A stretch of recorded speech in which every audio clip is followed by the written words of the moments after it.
जिल्हा आरोग्य अधिकारी डॉक्टर PS ठोंबरे सर यांच्या मार्गदर्शनात मांडवा तालुका रिसोड या ठिकाणी सर्व विद्यार्थ्यांची सिकलसेल तपासणी करण्यात आली।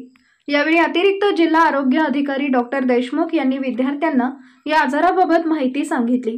तसेच पुढच्या पिढीला हा आजार येऊ नये याकरता करण्यात येणाऱ्या उपाययोजना याबाबत माहिती दिली। तसेच जिल्हा समन्वयक पुरुषोत्तम इंगोले यांनी सिकलसेल आजार कसा थांबवता येईल, तसेच या आजाराचे कशा पद्धतीने निर्मूलन करायचे व आजाराची लक्षणं, हा आजार एका पिढीकडून दुसऱ्या पिढीकडे कसा येतो याबाबत माहिती दिली।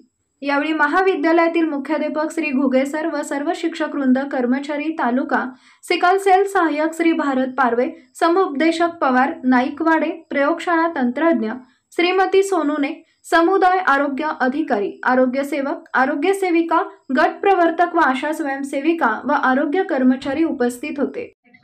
खरं मी सगळ्यांचं अभिनंदन करते, कारण थोड्या वेळामध्ये पण कमी आहे, मुलीला पण काही चक्कर किंवा ऊन वगैरे लागणार नाही। म्हणजे निसर्गाने आपल्याला निसर्गाने वाटतंय त्या कार्यक्रम मांडव्यामध्ये व्हावा आणि मांडवा सिलेक्ट केलं की जास्त आपल्याला बरेच समाजामध्ये कोरिलेशन एकाच नात्यामध्ये जास्त प्रमाण वगैरे असेल, आपल्याला सिकलसेल टेस्टिंग करता येईल आणि डेंग्यू जनजागृती होईल। जर आपण मागच्या वर्षी पाहिलं की तुमच्या इथे डेंग्यूचे पण पेशंट होते, असं संयुक्त कार्यक्रम आपण घेतलेला आहे सिकलसेल टेस्टिंग आणि शालेय जनजागृती डेंग्यूबद्दल।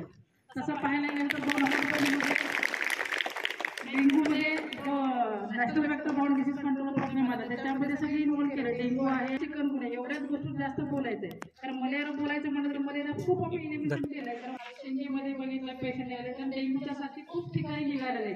आणि आता काय झालं की आपलं सगळं लोकांचं राहणीमान म्हणा, सवयी बदललेली आहे, त्यांचे राहणीमान मध्ये बदलल्यामुळे सवयी बदलल्यामुळे डासाचं प्रमाण आपल्याला जास्त वाढले। म्हणजे आपण